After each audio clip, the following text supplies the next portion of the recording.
posición dentro del radicalismo era compartida, digamos, ¿no? La idea de que venía un golpe que era diferente de los anteriores, que era un golpe mucho más duro y que la situación se iba a empeorar. Pero además por una cuestión elemental.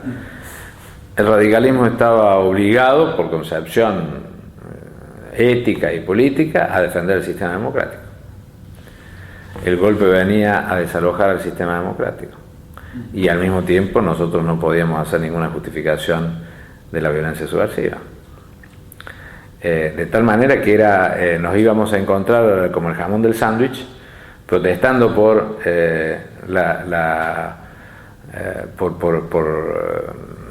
el atentado golpista, si bien no en el mismo escenario que las organizaciones subversivas, pero obviamente enemigo de la dictadura tal como venía, que no aceptaba ningún tipo de oposición. Entonces el deterioro iba a ser para el conjunto de los segmentos y de los estratos políticos de toda naturaleza. Claro. Ahora, de todos modos, yo tengo la impresión, digamos, y también nosotros lo hemos preguntado varias veces y hay distintas respuestas, ¿no? sobre qué es lo que significan esas palabras finales de Balbín, sobre, bueno, que no hay solución dentro del proceso político. Que hay que llegar como, aunque sea con muletas. Sí, pero bueno, efectivamente había una expectativa de parte de Balbín de que por lo menos algunos sectores dentro del golpe podían generar una solución que no fuera demasiado larga, que no fuera demasiado dura. No. La expectativa era precisamente la posibilidad que en el marco institucional hubiera alguna solución. Y el debate en aquel momento era cuál era el marco institucional. Hay que recordar que la señora Perón estaba recluida en Ascochinga y el presidente provisorio era Luder, y Luder no quería quedarse más ahí porque efectivamente sabía que venía el golpe, y la señora quería asumir cuanto antes porque le exigían sus amigos, la tenían, hay que recordarse, la señora estaba recluida como en terapia, qué sé yo, que estaba bajoneada, que estaba disminuida, etcétera, etcétera. La acompañaban las señoras de los jefes de las Fuerzas Armadas en Ascochinga, y la conducción de la nación la tenía Luder. Entonces el planteo de la Unión Cívica Radical era darle una solución institucional, o que Luder no largara y la señora renunciara, o que frente a lo que se sucedía se produjeran los recambios institucionales que se debían producir con la sucesión y con la cefalía que se tenía que producir, y si era necesario volver a convocar elecciones, etcétera, etcétera, lo que fuere. El dilema era darle legitimidad a un gobierno que había ido perdiendo legitimidad por la presión social, por la presión de las organizaciones guerrilleras, por la presión institucional que producían las Fuerzas Armadas y los factores de poder, había ido perdiendo paulatinamente legitimidad. ¿Cómo recuperar esa legitimidad? Entonces el planteo del radicalismo, luego de debatirlo muy a fondo, era la recuperación de la legitimidad a partir del juego de las instituciones. Esto es un poco lo que en algún momento le sirve de argumento a Alfonsín para alegar en el cambio de la Constitución la figura del jefe de gabinete de ministros, es decir, que le sirva de disparador. Ya nos ocurrió, dijo Alfonsín tantas veces, ya nos ocurrió, si nosotros hubiéramos tenido un disparador, el Congreso en asamblea funcionando, el jefe de gabinete de ministros, no lo usamos nosotros con De la Rúa, pero es una cuestión menor, que si, como no vamos a llegar ahí, yo digo, es una miscelánea nada más. Bueno, sí, desgraciadamente, ¿no? Es una barbaridad, pero bueno, miscelánea al fin de la historia. Lo cierto es que este fue el recordatorio argumental de Alfonsín cuando plantea no ir a un régimen parlamentario, sino darle un rol institucional al Congreso, que es la representación del pueblo, que sin llegar a denominarse como régimen parlamentario, el rol congresional, asumiendo la potestad de la representación del pueblo, le dé una salida institucional. Entonces ese fue el tema, no que iba si el golpe mejor o el golpe peor. Yo cuando te hice referencia a documento hasta, no digo acusatorio, digo hasta del Partido Comunista, que hablaba del general popular, del general progresista de Videla, era porque había una gran confusión. Entonces, ¿la confusión en dónde radicaba? La confusión, no quiere decir que yo no haya estado confundido, pero digo que algunos lo veíamos, creíamos con más claridad que otros, si no hacíamos hincapié en la defensa de determinados valores, cómo terminaba la película. ¿Por qué gran confusión? Porque se volvía a veces al debate de la tradición histórica. Bueno, ¿cómo presionamos más a sectores del poder? El poder que eran las Fuerzas Armadas. Entonces, en algún momento, los radicales también estuvimos, allá por el 72, precisamente por el 72, azules y colorados. Entonces, unos con unos, otros con otros. El poder de la Argentina se dirimía entre sectores de las Fuerzas Armadas. Entonces, esta lógica antigua parecía ser que podía efectivamente terminar por ese lado. Bueno, y esta era la equivocación. Yo creo que lo que Balbín estaba muy claro en sus formas de expresarlo. Lleguemos aunque sea con muletas, no tengo soluciones, pero lleguemos aunque sea con muletas. Lo que estaba diciendo es que él no era el poder, no podía responder frente a una demanda de legitimidad de poder. Pero lleguemos con muletas significaba llegar con muletas a una solución institucional, o a las elecciones, que había que convocar elecciones. Si estaba Luder se convocaba elecciones, si venía el golpe de Estado no se convocaba elecciones, hay que recordar que venía la convocatoria de elecciones. Ahora, el momento del golpe no aclara del todo la situación, ¿no? Porque el golpe, por un lado, no proscribe los partidos, como tú dijiste, ¿no? No fue del mismo estilo del de Onganía. No fue un golpe contra los partidos, no. Muchos de los partidos siguieron, bueno, prácticamente todos, digamos, siguieron teniendo muchos intendentes, ¿no? Así es.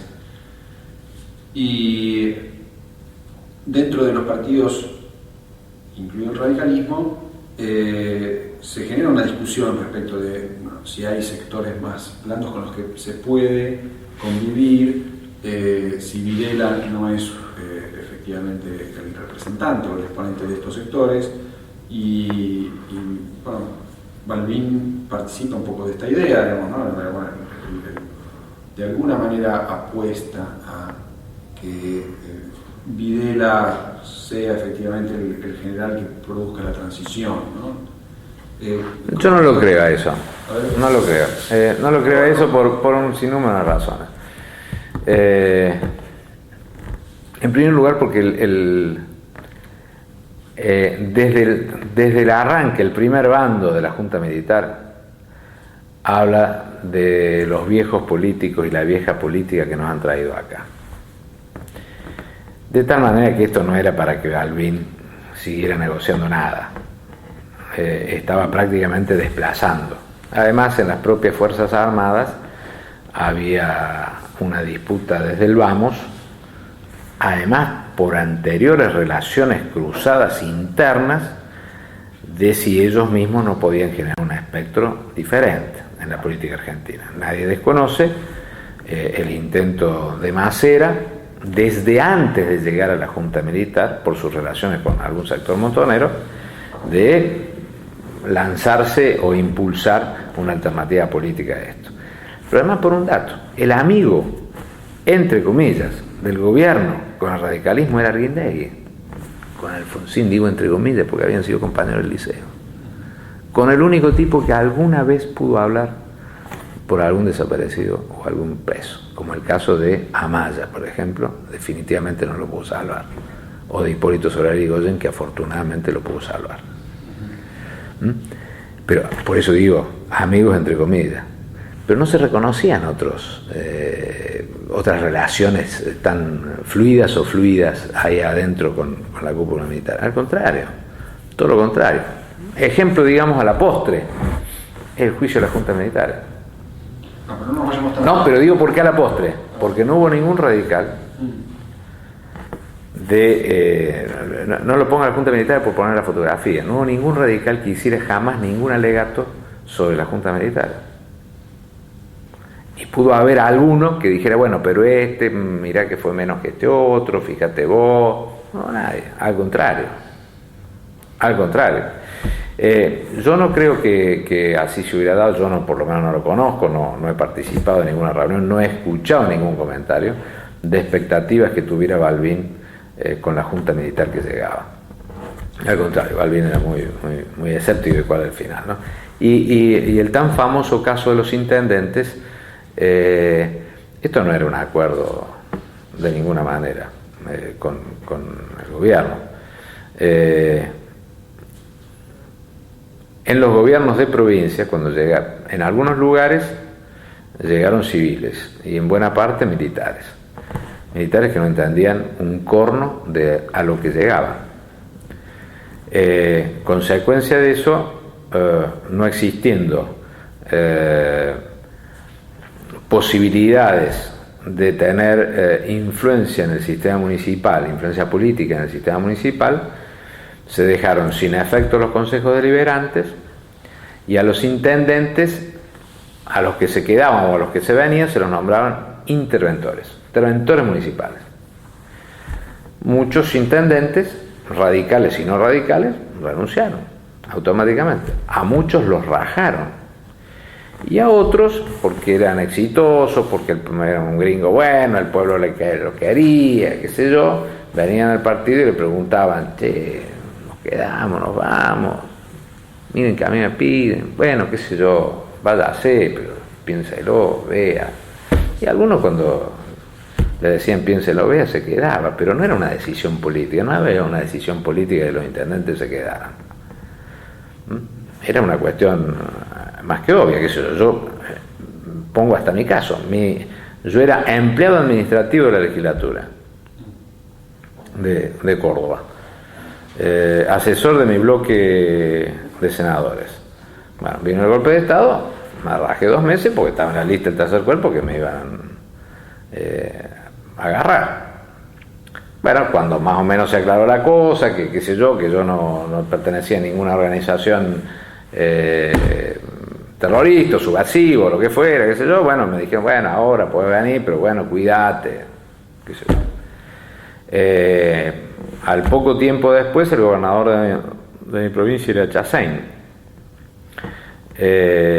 Emitió una resolución donde los abogados, fulano, sultano, mengano, tenían que hacerse cargo de este municipio, bajo la prevención de la ley no sé qué número, que se lo consideraba traidor a la patria y inmediatamente se lo metía preso si no asumía el cargo, porque no cumplía las funciones, es decir, el cometido de funciones públicas. Y a mí me designaron interventor intendente de Yacanto, un pueblito de 5 casas en medio de la Sierra Grande. Bueno, ¿qué es lo que hice? Dejé mi renuncia y me rajé 2 meses más, porque sabía que si no lo aceptaba iba preso. Bueno, esto no ocurría, que el intendente que estaba, ninguno decía si usted no se queda va preso, no. Pero este era el criterio, interventores intendentes que porque un tipo afín al pueblo, le pedían al pueblo más vale quédate vos, que no venga otro, quién sabe quién va a venir. Esto era, no hubo orden de los intendentes.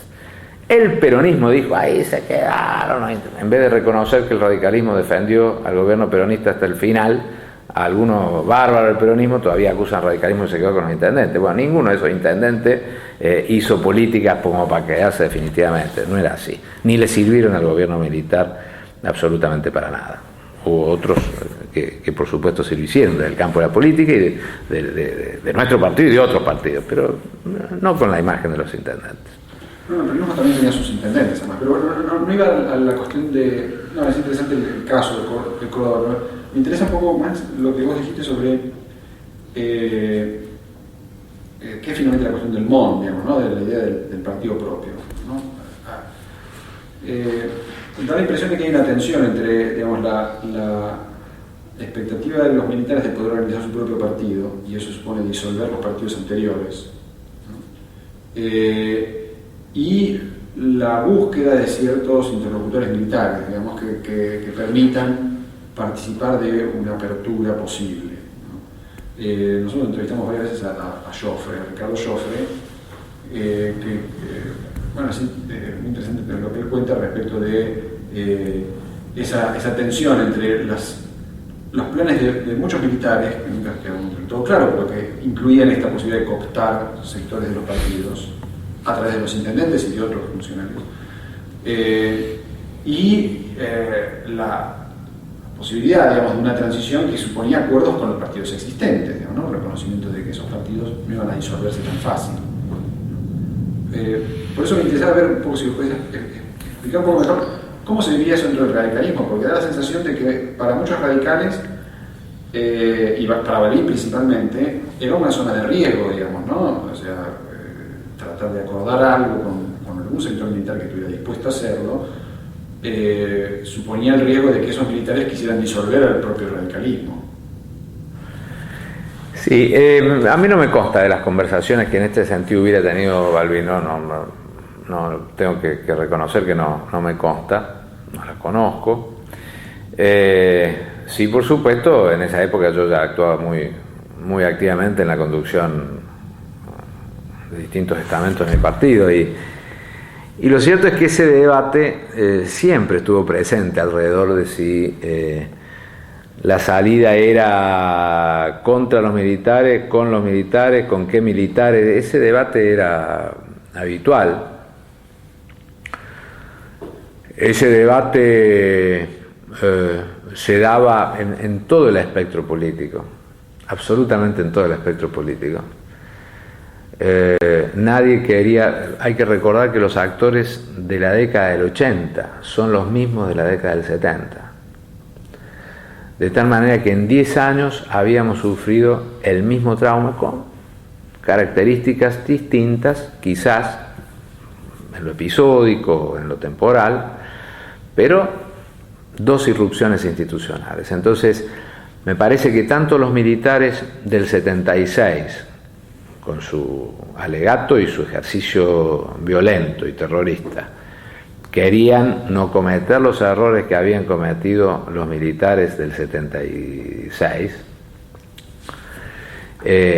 como los que estábamos en el campo popular, en el campo social del 76, queríamos ver cómo no teníamos 10, 15 años de nuevo de estos tipos, de estos sanguinarios que nos iban a ir liquidando uno a uno a ver cómo efectivamente salíamos y cómo se salía.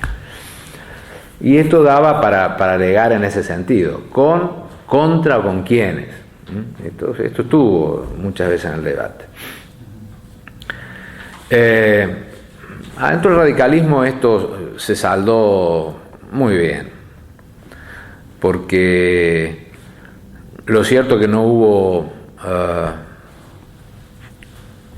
no hubo concesiones a la dictadura militar en términos de política. Y no hubo concesiones porque se resolvió que acá la alianza para consolidar el sistema democrático futuro tenía que hacerse precisamente con la mayoría de los sectores sociales, pues si no llegaba condicionada de nuevo.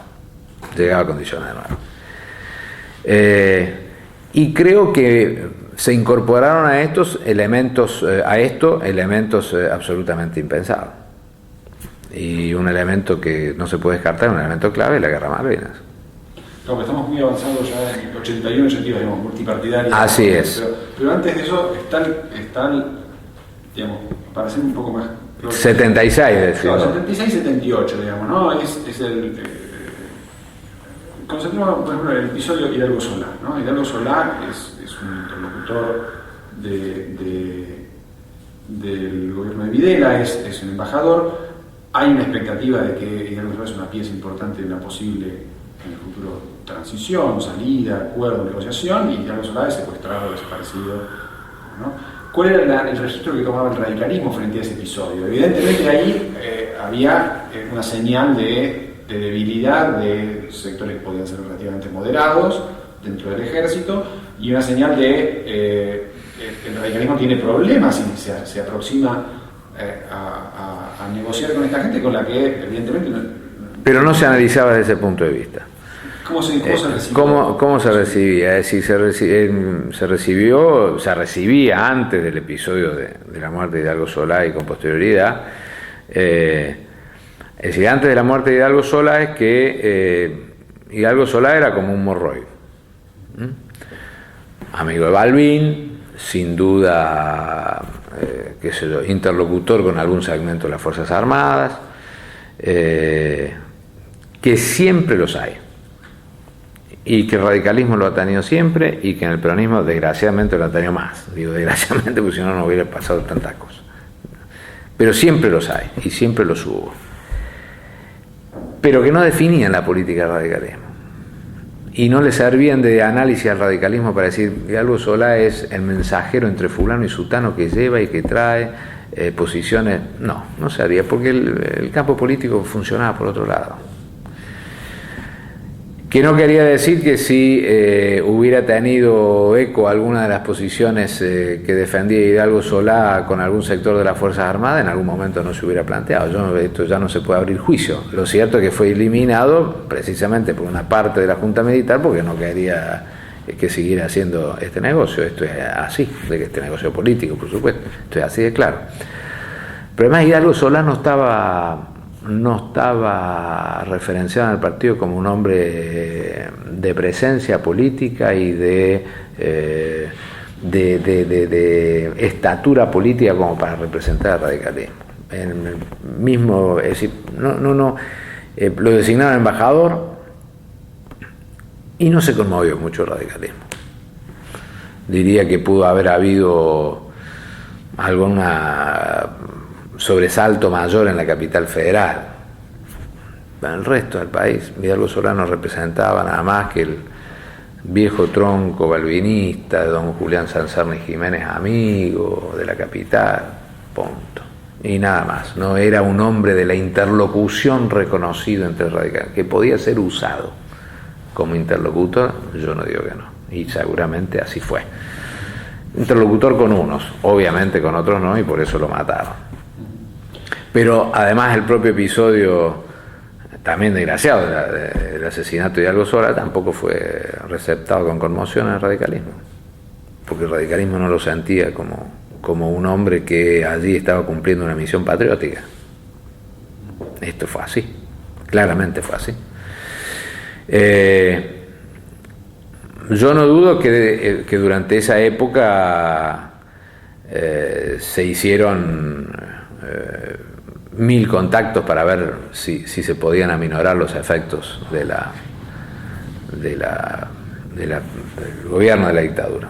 Hay que tener en cuenta que los primeros años tuvieron, 2 o 3 años tuvieron también dividido al radicalismo en estas opiniones, muy divididos.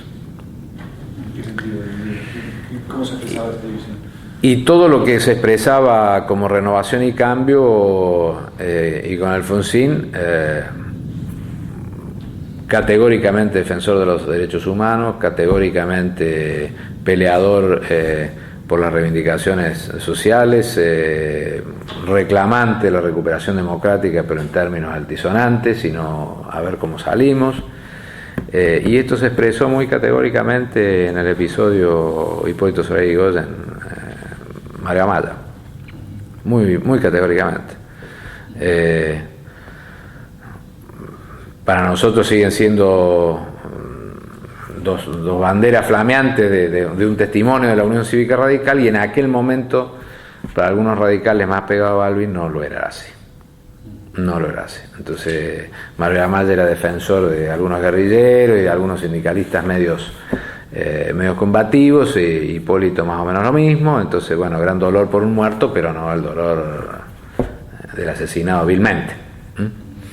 Entonces esto provocaba por ahí alguna rispidez, pero esto no alcanzaba para decir que había un quiebre del radicalismo entre los que creían que había que negociar con un pedazo de la Junta o con oficiales más abajo de la Junta que pudieran producir el reclamo, y los radicales que estaban, no alcanzaba para eso. Había distintos puntos de vista sobre el horizonte que se venía.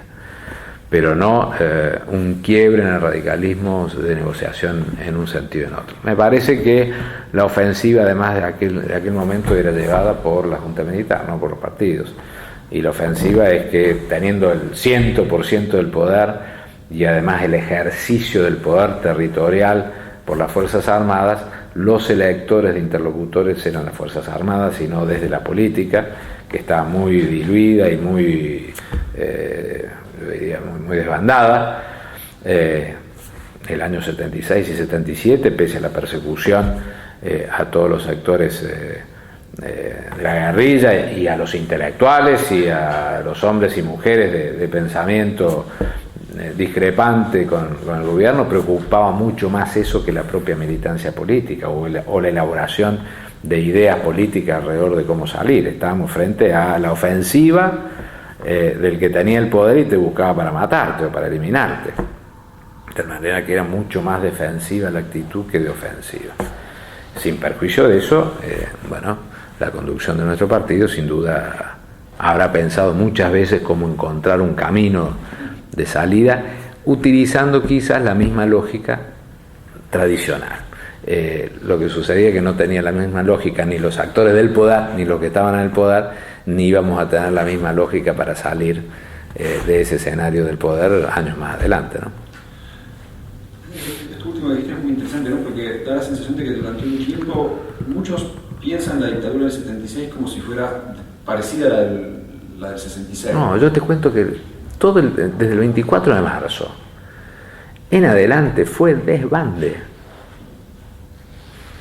Digamos, los que no estábamos en la clandestinidad, desbande. Y los que no estábamos en la clandestinidad no eran solamente los militantes de los partidos políticos, eran los intelectuales, los profesores universitarios, los científicos, los empresarios, etcétera, los profesionales que no compartían la dictadura, desbande. Allí explica el no juntarse, el no mirarse, el no dialogar con fulano o con sutana porque pensaban tal cosa, la autocensura de esconder el libro o quemarlo en el patio de la casa. Bueno, fenómenos como esto, que son un dato del desbande social frente al poder de la opresión. Y los actores de la guerrilla, sin presentir su final, pero los actores de la guerrilla, en su juego. La clandestinidad era de ellos. Nosotros no podíamos pasar la clandestinidad. El profesor universitario que iba a su clase y que no tenía no solamente más remedio, sino que tenía vocación de hablar de la democracia y del respeto por las libertades y la defensa de los derechos humanos, lo apuntaban al otro día, el tipo tenía que ver cómo llegaba a su casa. Entonces era desbande del campo social. Y la guerrilla, estamos clandestinos, si nos agarran, nos agarran, si no nos agarran, acá estamos. Carlos, otra cosa que dijiste interesante también recién es que durante esos años el régimen se lo ve como un régimen omnipotente y que efectivamente va a durar y que tiene la suma del poder. Digamos. La estimación era que era difícil que ese régimen fracasara, como también fracasando, ¿no? O sea, ¿en qué momento empieza a verse que el régimen no es infalible, ¿no? Porque da la sensación de que durante un tiempo parece ser es una topadora, digamos, ¿no? Que se va a llevar todo por delante. ¿Cuándo deja de verse así? A mí me parece que en primer lugar se empiezan a notar las propias contradicciones en la Junta Militar, que es un dato que lo toma la prensa gráfica del momento. En segundo lugar, empieza paulatinamente la recuperación legitimada de la actividad, legitimada por vía de los hechos de la actividad política, es decir, va disminuyendo paulatinamente la participación de los sectores combativos armados y al mismo tiempo va creciendo, legitimándose la resistencia social desde distintos ángulos de la actividad. Y me parece que la presencia, pese a las claudicaciones, etcétera, la presencia de la movilización de los trabajadores va marcando puntos de inflexión en distintos lugares del país, pero fundamentalmente en Buenos Aires. Es decir, cuando empieza una presión mayor por tomar distancia, porque van tomando paulatinamente distancia de la cúpula militar. Cuando no se pliegan a ninguna de las seguramente fuertes insistencias y reiteradas insistencias para hacer con parte del movimiento sindical una opción política desde el poder, y esto automáticamente provoca una reacción contraria, movilizada. Me parece que a partir de ese momento empieza de a poco a perder legitimidad. Por lo que yo creo que esto permite que se produzcan los cambios por las propias contradicciones y por la presión de afuera, de afuera del poder, del gobierno, y al mismo tiempo es lo que permite que en el marco de esas contradicciones se empiecen a desviar los ejes originales de la zonada de la dictadura. Entonces hay que ver el proceso. Empiezan 3 oficiales, los 3 jefes de las fuerzas, después ampliación de la coparticipación a los estados mayores conjuntos, al conjunto fue después, a los estados mayores de cada fuerza, después la desaparición de los estados mayores de esas fuerzas como responsables, y quedan como responsables políticos los jefes de cuerpo. El proceso de contradicciones de la propia conducción de la Junta, el cambio a la unificación de la conducción, cuando es por primera vez desplazado Macera, el cambio y posteriormente la aparición de otras de otras voluntades hegemónicas hasta que llega Galtieri. Y me parece que entre la movilización de los trabajadores en Buenos Aires y en distintos lugares del país, más el episodio de Malvinas, esto provoca rápidamente una caída, ¿no? Pero fue un ingrediente adicional. Yo creo que venía mal, pero ingrediente adicional. Yo no sé si se produce Malvinas si no teníamos para 5 o 6 años más de dictadura. Es probable que hubiéramos tenido para 5 o 6 años más de dictadura. Y digo 5 o 6 años más porque nada puede durar in eterno. Pero lo cierto que esto que se estaba verificando en otros países democráticos de la región no era macana. En otros países hermanos de la región no era macana. De tal manera que había, además del plan Cóndor de la represión, había un plan político de las Fuerzas Armadas para mantener su hegemonía en la región.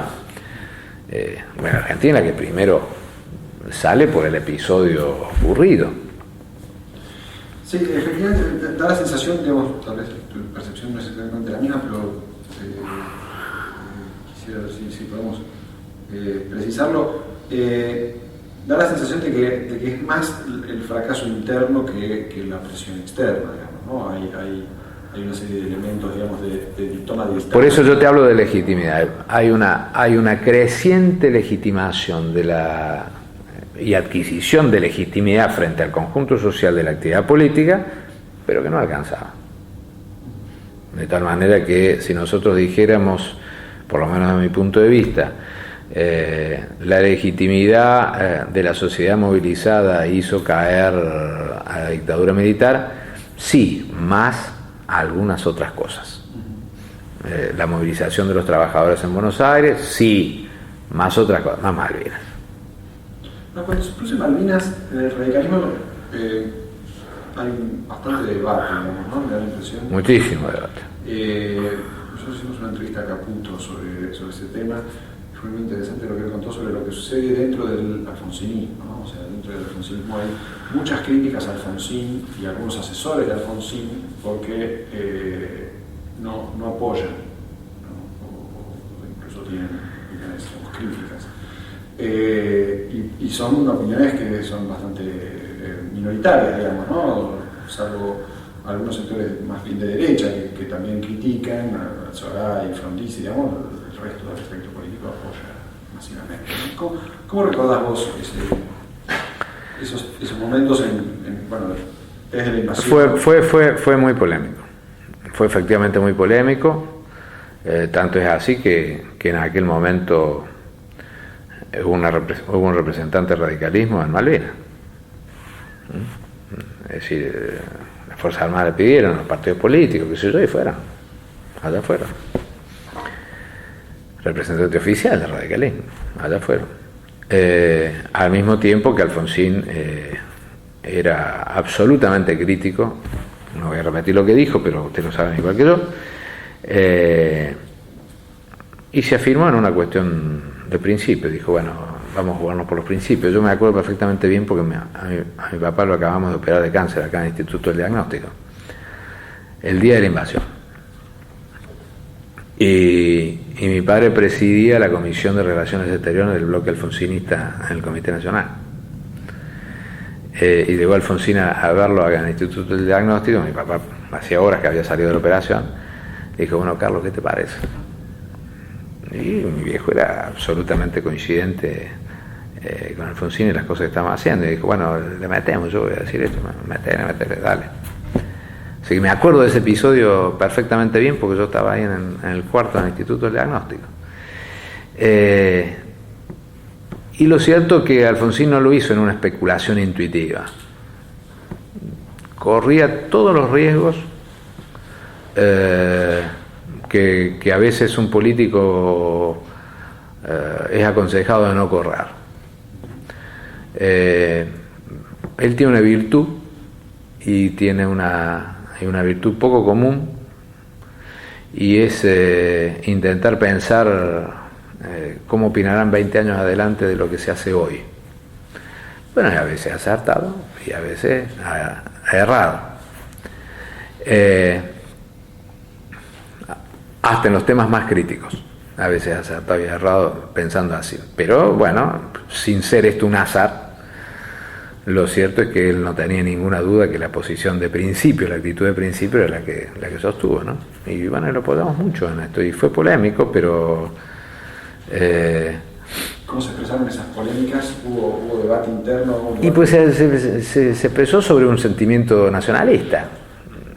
Así, vamos a Malvinas, nos enseñaron desde toda la vida, desde todas las generaciones que se pueden expresar hasta literariamente en la Argentina, que las Malvinas son argentinas. Y bueno, ahí estamos. ¿Qué podemos hacer? Si no apoyar. Bueno, y otros diciendo, esto nos parece que no es así, pero siguiendo una lógica.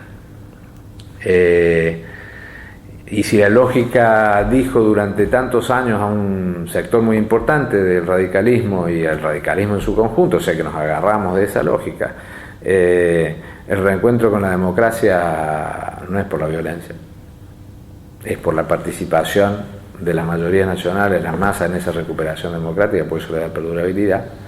La recuperación de una bandera histórica también lo debe ser en el marco, si somos defensores del orden internacional, si somos defensores del rol que cumple Naciones Unidas, si hemos sido los propulsores en la doctrina de Irigoyen del respeto, etcétera, etcétera. Bueno, el marco diplomático y el marco de la Comunidad de Naciones. De tal manera que tenía una lógica y tenía una coherencia. Bueno, pero finalmente terminó como terminó, y a la postre fue muy reivindicada la posición de Alfonsín, porque fue el único político argentino que en su momento dijo, esto es un error, yo no apoyo, vamos a pagar las consecuencias, nos hicieron entrar en la guerra. Dijo cosas mucho más graves que pocos se acuerdan ahora, y está en documentos de aquel momento diciendo, la NATO va a actuar como actuó finalmente, porque nosotros no somos aliados en ese marco, que es una alianza ofensiva-defensiva, pero además una alianza económica y de desarrollo del hemisferio norte. Nosotros no estamos en ese esquema de desarrollo. Y desgraciadamente así se produjo, ¿no? Pero pues tenía una lógica analítica, no tenía una cuestión intuitiva de azar. Alfonsín durante la guerra, creo que antes del inicio de las operaciones, no me recuerdo bien, hace un planteo de un plan de transición, digamos, ¿no? Propone que metidos en ese brete, la dictadura tiene que dar un paso al costado y tiene que haber un gobierno civil que lleve adelante una negociación con Gran Bretaña. Propone que incluso a la multipartidaria que presente este plan, digamos, a la Junta, y que se elija un presidente de consenso, que podría ser Ilía, ¿no? ¿Lo recordás? Sí, me acuerdo perfectamente. ¿Por qué no fructificó esa propuesta? Porque es un error de Alfonsín. Me parece que el propio Ilía lo desestimó. El propio Ilía lo desestimó, primero porque de entrada no se podía contar con el actor. Pensar que Ilía podía ser presidente, aunque sea por un acuerdo de facto, era no conocerlo Ilía. Pero en segundo lugar porque fracasó porque esto entró en el marco de la desesperación de tratar de buscarle una salida urgente a un escenario sumamente crítico y poner casi a un tótem de la democracia que era garantía para todo el mundo, no solamente obviamente para los radicales, para el mundo, digamos, para el mundo de la diplomacia. El presidente que había conseguido la resolución 2065 de Naciones Unidas, donde prácticamente se le reconocía el estado de disputa entre el Reino Unido y la Argentina sobre las Islas Malvinas, y lo que derivó finalmente a que tanto el Consejo de Seguridad como la Comisión de Descolonización de Naciones Unidas reconociera el estatus y el Consejo de Seguridad ordenara el cumplimiento de las resoluciones del Comité de Descolonización. Entonces era un hombre de prestigio que había, a través de Zabal Ortiz, impulsado esta cosa y conseguido este issue verdadero en Naciones Unidas. Por otro lado, era garantía para la sociedad democrática y era además garantía para el peronismo, porque pese a la crítica de que se le puede haber hecho a Ilía, aún en aquel tiempo la primera resolución de Ilía fue levantarle la proscripción al peronismo cuando fue presidente, pese a que llegó con la proscripción del peronismo, de tal manera que también era una garantía para el peronismo. Pero bueno, no prosperó porque no podía prosperar eso, porque no. Es decir, era buscarle un parche a una situación en lo que algunos le alegaron a Alfonsín, y creo yo razonablemente, era: nosotros no le podemos dar una solución de lo que no estamos en condiciones de garantizar. Y no estamos en condiciones de garantizar no solamente por idea, no estamos en condiciones de garantizar porque no tenemos el ejercicio del poder. Es decir, buscamos una solución y las Fuerzas Armadas siguen ahí, entonces no es solución.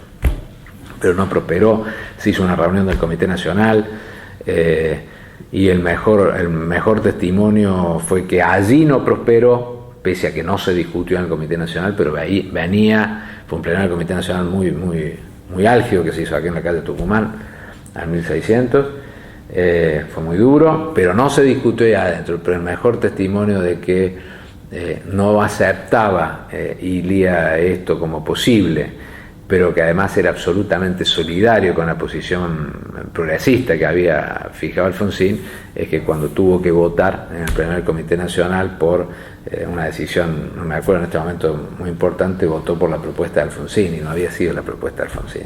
Alfonsín había hecho una propuesta, votó por la propuesta de Alfonsín, y fue un voto, me acuerdo, cantado, muy aplaudido, y que terminó ganando un enfrentamiento de él y de Alfonsín con el doctor Contín, con Carlos Contín, que en ese momento presidía el Comité Nacional, ¿no? De tal manera que a punto tal no prosperó que ni siquiera hubo enojo ni de Ilía ni de nadie, porque fue una idea. Qué sé yo alguna vez he dicho, salvando los escenarios y por supuesto la propia historia, dije, bueno, qué sé yo, esto lo habrá propuesto como se le ocurrió a Belgrano alguna vez traerlo a los carlistas acá, y quién va a dudar del patriotismo y de la vocación de Belgrano. Ahora, esa propuesta después, Alfonsín insistió con ella después de la guerra, ¿no? En las primeras semanas después de la rendición, Alfonsín lo propone nuevamente para que el presidente de la transición no fuera Viñones, sino fuera un civil. ¿No lo recordás? No lo recuerdo a eso, no lo recuerdo. Pero estaba en la idea, digamos, de que la transición había que imitar el ejemplo griego, ¿no? Estaba sí, los coroneles griegos estaban presentes en la cosa y me acuerdo de ese debate perfectamente bien. En la cabeza de Alfonsín la idea Sí. de que la transición era mejor si implicaba un acuerdo de los partidos. Y esos acuerdos de los partidos tenían que expresarse en algún tipo de figura y en algún tipo de compromiso. Que también se planteó en otra fórmula, digamos, de vuelta me aparece la figura de Joffre. Joffre relata que él llevó una propuesta de transición acordada, en la que aparentemente había participado Pugliese, Cafiero y Frondizi, que tampoco prosperó entre los militares. En este caso no es una propuesta que emanaba de la multipartidaria, pero que la que participaba en figura de la multipartidaria. ¿Vos recordás algo de todo esto, de la discusión sobre, bueno, cuando empieza la transición, ¿no? Termina la guerra, ¿cómo se discutía cómo iba a ser eso? Sí, se discutía más sobre las formas, es decir, ya no había ninguna duda, había dos discusiones. Una que tenía que ver con las formas políticas de la salida y otra que tenía que ver con las garantías. Estábamos ya en presencia, digamos, de un radicalismo con Alfonsín en la cabeza, compartiendo, por supuesto, con otros dirigentes, pero con un posicionamiento muy fuerte ya dentro del radicalismo. De tal manera que me parece que esos eran los dos escenarios, sin duda los más importantes, sin perjuicio de 2 millones, además de Ricardo, que siempre cumplió una tarea muy importante de enlace, de conversación, de llegada, etcétera, muy importante. Bueno, cada uno, como ocurre habitualmente en todos los partidos grandes, tenía un amigo militar, y los amigos militares tenían un amigo en el radicalismo. Entonces, los dos temas eran las formas institucionales de la salida, es decir, cómo se convocaba a las elecciones, si era con las reformas de la NUCE, si era, o decir, volver a las reformas de la NUCE, si eran sin las reformas de la NUCE y volver a la Constitución originaria. Esto tenía todo un significado, un simbolismo. Y también tenía importancia para cómo se iba a distribuir, por supuesto, los cargos de por supuesto, por supuesto. ¿Cómo se discutía eso? ¿Cuáles eran los intereses, digamos, de los partidos?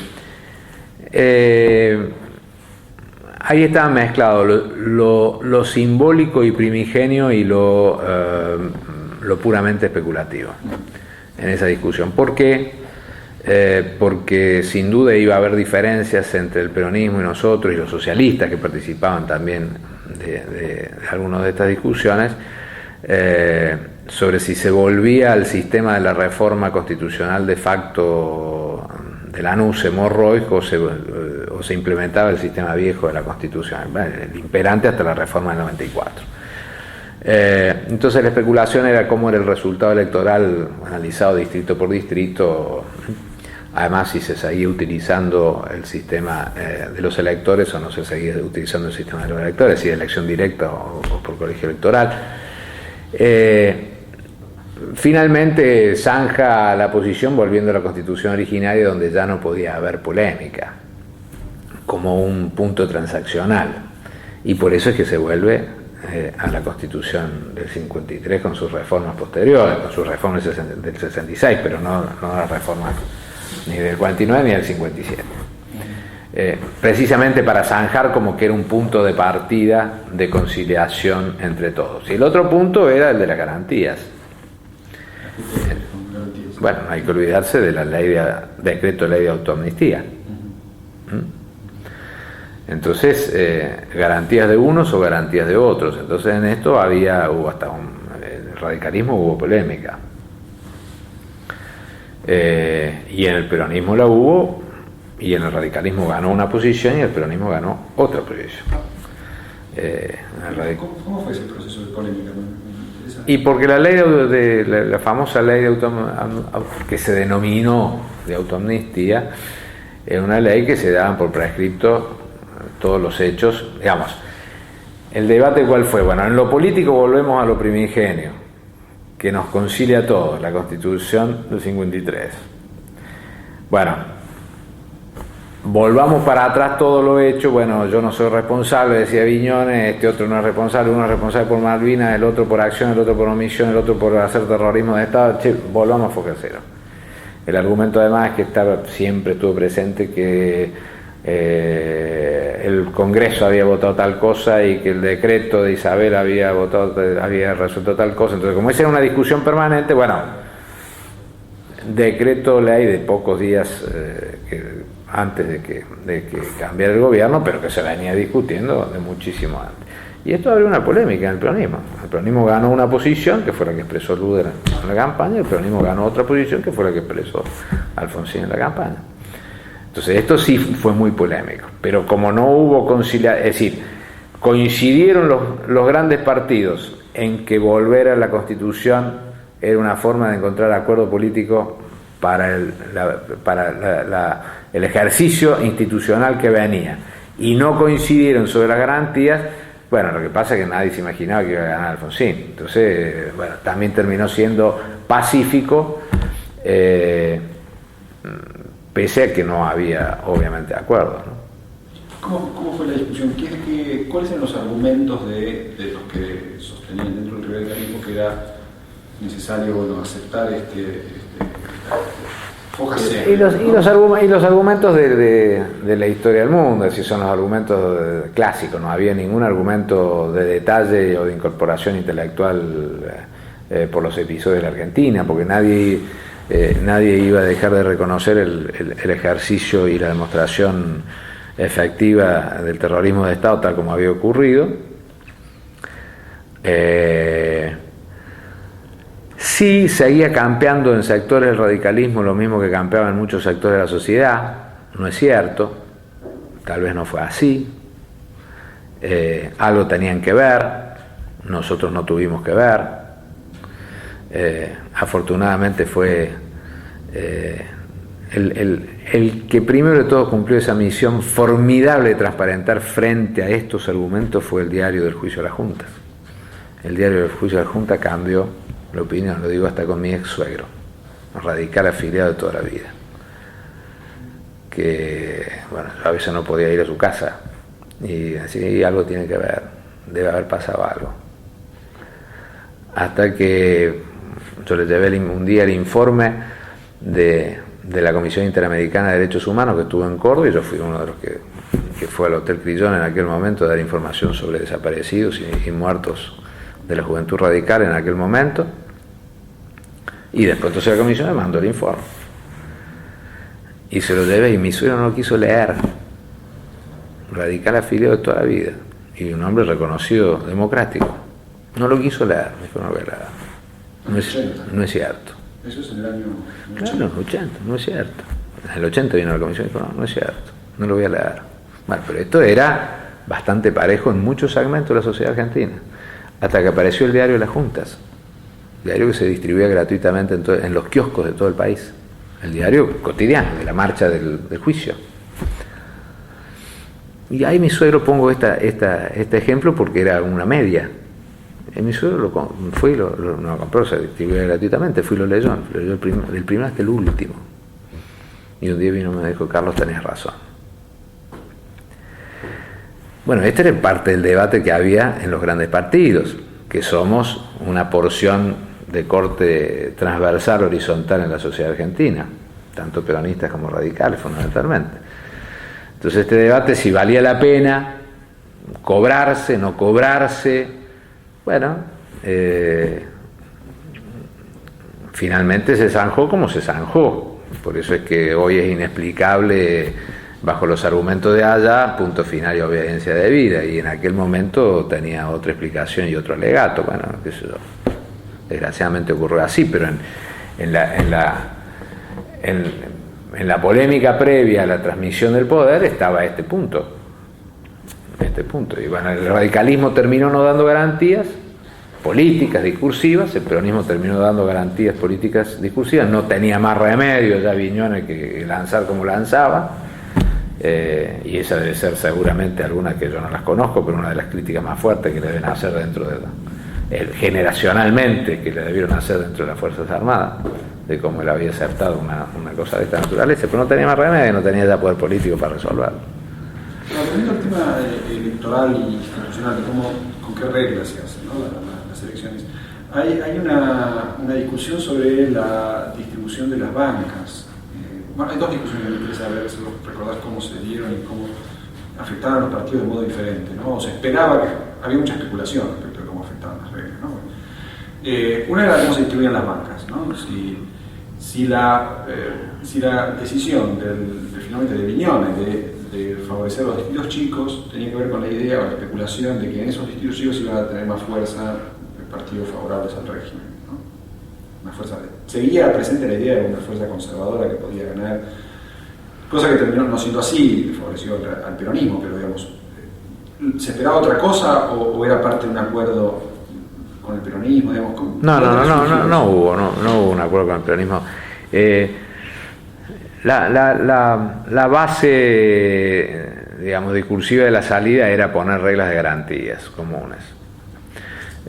Bueno, en la salida del gobierno de la dictadura había más acercamientos informales con los partidos provinciales y con las expresiones conservadoras locales de algunos partidos que con los grandes partidos nacionales. Además, aunque sea por una cuestión de imagen, los grandes partidos nacionales se presentaban como reclamantes al gobierno de la dictadura y no como concupiscentes en determinados escenarios. Pero bueno, estamos hablando de los partidos provinciales reconocidos de aquella época, los APAG en Neuquén, parte de los Romero Félix en Corrientes, o el propio Ulloa en Salta, Jujuy. Bueno, qué sé yo.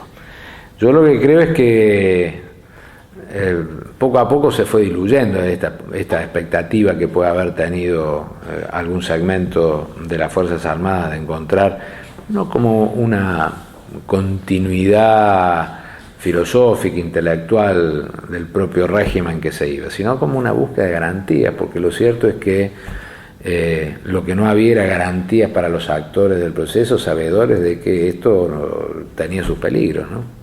Se reconocían como que tenían sus peligros para adelante. ¿Y lo que tienes el proceso de reafiliación, del que vos te referiste un poco? Yo me refería al del 71. Claro. En el 83, perdón, se hace... 82 arrancó. Claro. Arrancó en el 82. Se organizan los partidos, se decide hacer una reafiliación de nuevo, digamos, de cero, ¿no? ¿Cómo afectaba eso a los partidos? ¿Se tenía una noción de cómo iba a afectar a distintos sectores dentro del radicalismo y del peronismo eso? Sí, pero hubo una... digamos, en el radicalismo nosotros salimos con una engañifa que nos dio muy buen resultado. Afíliese para que gane Alfonsín. Bueno, y juntamos 1,5 millones de afiliados, 1,5 millones de afiliados en todo el país. Esto nos daba sin duda una expectativa importante y todavía nos habíamos pasado la interna, de tal manera que era casi una banderita de campaña. En el peronismo era muy polémico. Pero el peronismo tiene una facilidad natural para la afiliación, fundamentalmente a través de los gremios, entonces era menos problemático y menos discursivo eso, ¿no? Y además nadie duda de que en aquel momento en el peronismo, pese a los disensos que pudieran tener, el peronismo iba a buscar una medida de garantías para todos porque venían de una etapa muy traumática. Entonces, venir de una etapa muy traumática había que buscar una línea de garantías. Y nadie dudaba de que, no siendo Cafiero, iba a ser Luder. Y finalmente así fue, ¿no? Ahora, me interesa por eso el caso del radicalismo, porque era bastante predecible que si la ley establecía que se afiliaba a todo el mundo, eso favorecía la renovación y cambio frente a la línea nacional. ¿En qué medida eso a Viñones No tenía salida. No tenía salida. ¿Una Podía... alternativa, digamos? No, a lo mejor alguna expectativa podía existir con De la Rúa, que era el virtual candidato confrontante con Alfonsín, había muerto Balbín. Lo cierto es que De la Rúa tiene, hasta por su cuñado en aquel momento, un oficial de grado de la Marina, tenía alguna relación más fluida, no, digamos, no tiene una relación, ni la tiene hoy, ni la tuvo de dependencia militar, pero tenía una relación más fluida y alguna expectativa podrá haber habido de esa naturaleza, pero una expectativa solamente. Además, ni siquiera hubo elección interna, de tal manera que hubo un approaching de elección interna, pero no hubo ni siquiera elección interna del radicalismo.